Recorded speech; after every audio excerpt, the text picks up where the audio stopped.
How to create an account on WhatsApp.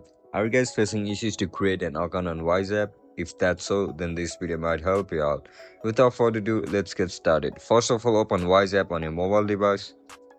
Once you open the WhatsApp, now click on Get Started. To create an account, tap on Register.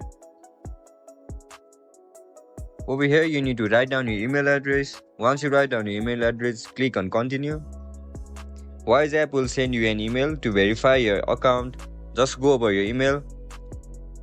Now click on Confirm Email Address. Once you click on it, your email address will be verified. Now tap on Personal Account. Select your country or region. Now tap on Continue. Here you need to write down your phone number. Once you write down your phone number, click on Send Code. Once you write down your code, now you need to create a strong password so that no one can steal it. Now click Confirm and Continue.